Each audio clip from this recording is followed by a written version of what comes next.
There's a certain kind of silence that only happens on Thanksgiving night. The kind that feels less like peace, and more like something's holding its breath, waiting for you to notice it. If you're hearing this, you clicked for a Thanksgiving story that hits darker and deeper than the usual holiday chaos. And trust me, you landed on the right one. There's a strange quiet that settles over small towns on Thanksgiving night, a silence so heavy it feels like the whole world is holding itself still. Not out of peace, but out of tension, the way a house goes quiet right before it cracks. That's the kind of silence he drove into when he returned home after 3 long, guilty years. And even before he reached the porch, he felt it, that familiar pressure on his chest, like the house already knew he was back.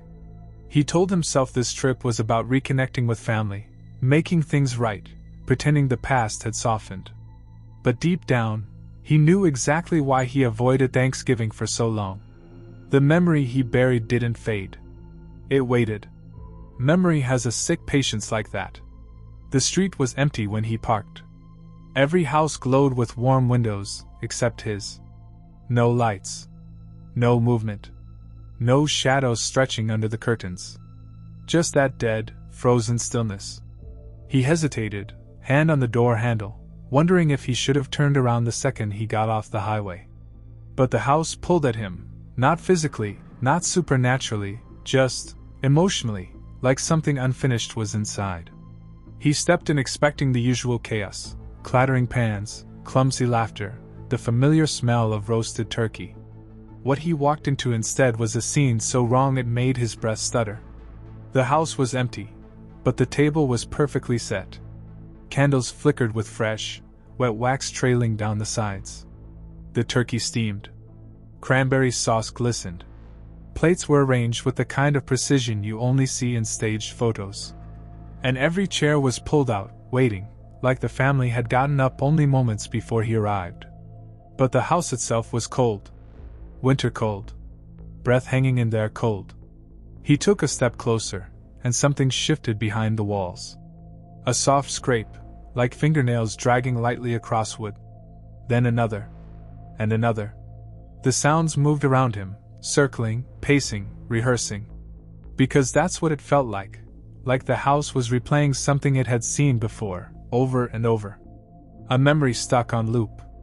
He froze when he noticed the smallest detail. 5 plates. Only 4 people had ever lived here. He tried to reason with himself. Maybe they invited someone. Maybe he just forgot. But he didn't forget. If anything, the guilt he carried kept his memory razor sharp. Then the scraping behind the walls grew louder. Rhythm now. Almost purposeful. It traveled from the far hallway to the dining room, sinking low, then rising like breath. He moved away from the table, but everywhere he stepped, the house responded with its own echo. Floorboards creaked in delayed reaction, like footsteps following just half a second behind him. He found himself staring at the 5th plate again. The napkin was folded exactly the way he used to fold it as a kid, sloppy corners, uneven edges. The fork slightly off-center. An old habit preserved in sick detail. He hadn't been home in years. No one should remember that. No one except the house. The truth came back in one heavy, gut-punching wave. The last night he'd spent here, the night before Thanksgiving, was the night the memory fractured. The night he lost control. The night he walked out and never looked back. A soft drag pulled his attention to the table. 1 chair. The 5th chair. Sliding out, inch by inch, slow, waiting. Not for a guest. Not for a stranger. For him. He wasn't visiting home. He wasn't reconnecting. He wasn't seeking closure.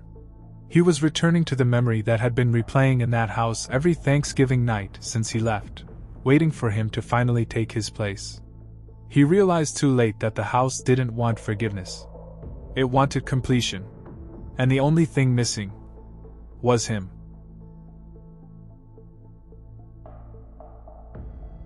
Thanksgiving night has a strange way of making empty buildings feel alive.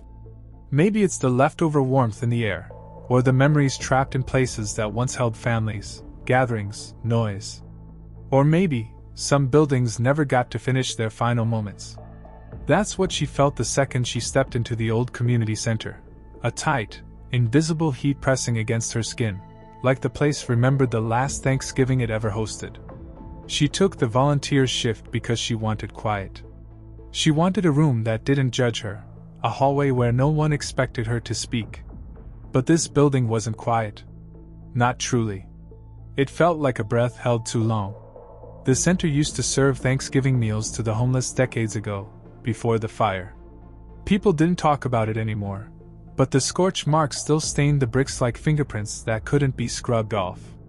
She walked down the dim hallway toward the cafeteria, expecting dust, empty chairs, maybe a few broken tables.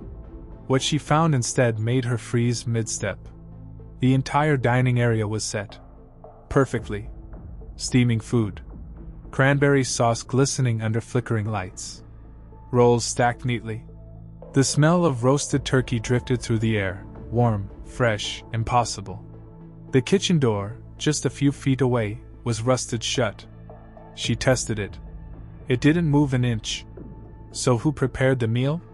The deeper she stepped into the cafeteria, the more the room began to shift. The light hummed overhead, vibrating like something was whispering through the wiring. Then came the sounds. Chairs scraping lightly. Utensils clinking gently against plates. Soft murmurs, not quite words, more like the shape of voices without breath. She spun around, expecting to see a crowd she somehow missed, but the room was empty. Dead empty. Only the food, the chairs, the heat rising from invisible bodies. She backed away, but the sounds followed her. Moved with her. Like she wasn't an intruder, she was a participant. The air changed next. It got hotter.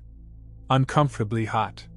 Like standing too close to an oven that someone forgot to turn off. But the ovens here hadn't been used in years. Smoke curled from the vents above her. Thin at first. Then thicker, blacker, carrying the faint scent of burning wood and melted plastic. Her eyes drifted to the far corner of the cafeteria, and that's when she saw it. One table looked nothing like the others. The wood was warped and charred, blackened like it had been pulled straight from a fire. Plates fused into the surface as if melted there. Forks twisted. Cups collapsed into themselves. This table didn't survive the fire. It was the fire. She approached it slowly, drawn in by some instinct she couldn't stop.